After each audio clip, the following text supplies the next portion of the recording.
Happy Live Thursday. Do you like my new background?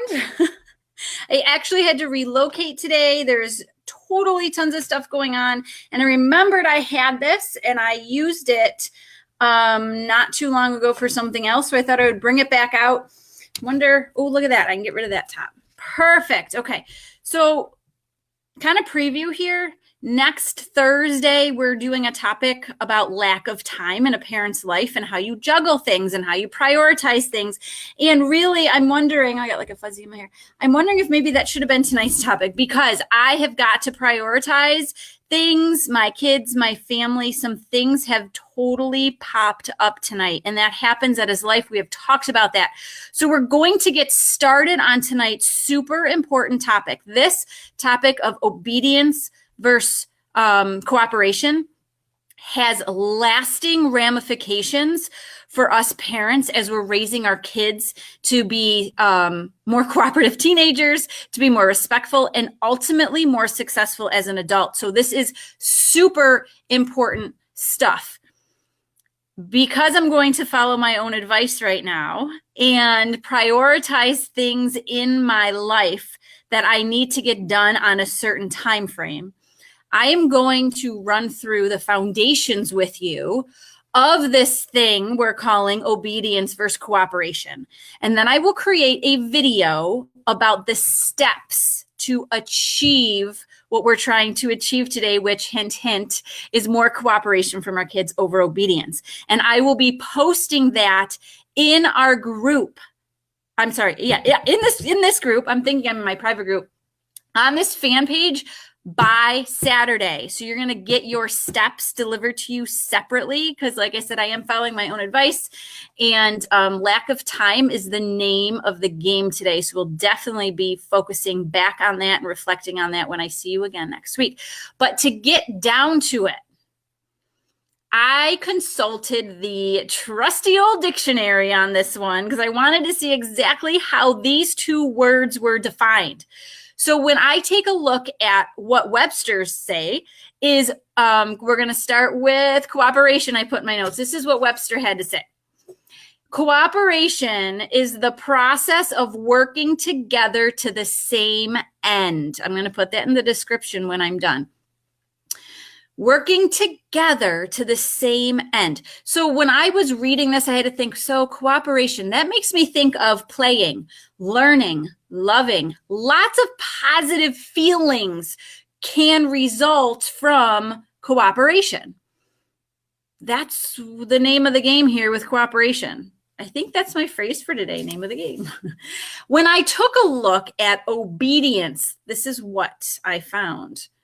Compliance with an order, a request or law, or submission to another's authority. That's kind of creepy. It scared me a little bit when I read that definition. Compliance with an order, request, or law, or submission to another's authority. That is crazy. I'm not trying to raise kids who are submissive to my requests. This, to me, obedience speaks fear. Do our kids need to respect us and follow our direction? Yes.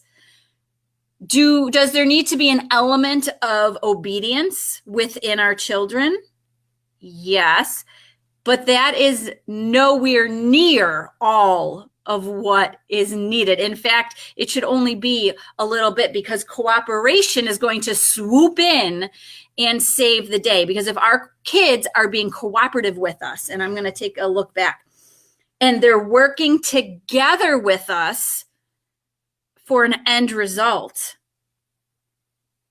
they're doing what we want them to do anyways. And along that journey of cooperation, they're learning.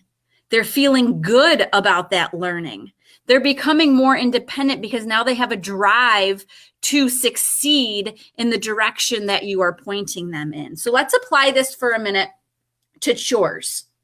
Let's apply this to real life, and we'll take a look at chores.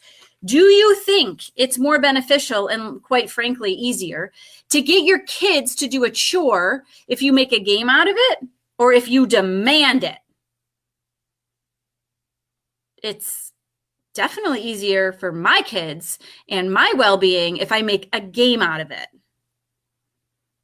I am looking to see who can throw their laundry down first. Hey, can you put the forks away and I'll put the spoons away? Let's see who wins. We have now built in competition to get chores done. Some intrinsic inside. I feel motivated to do this because now it's a game and I'm excited. And now I learned how to put the silver away. I taught my kid how to do that because I made a game out of it. When we can apply cooperation and work together and make that fun, we get much more out of our kids, and that includes compliance. So I'm going to leave you right now because I have got to go take care of a few things that I mentioned when we started, and we'll recap briefly for the video I'm going to do for you guys. And I'm going to get into, let me see how many steps I have for you. I have 5. Oh my gosh, no way. Can that be right? Man, I'm telling you, life is crazy. I have 2 main ways to increase cooperation. And within one of those ways, there's 4 sub-steps. So I guess it depends how you want to look at it. I'm going to be giving you ultimately 6 different ideas for helping to improve cooperation with your kids, because 4 of those ideas fall under step number 2. So that is coming by Saturday. It will be on this fan page. So I love you all for being flexible with me, for understanding that life as a parent is not always perfect, and we're all doing the best we can. So I hope you have a less chaotic Thursday than I am having, and I will be seeing you via video super soon.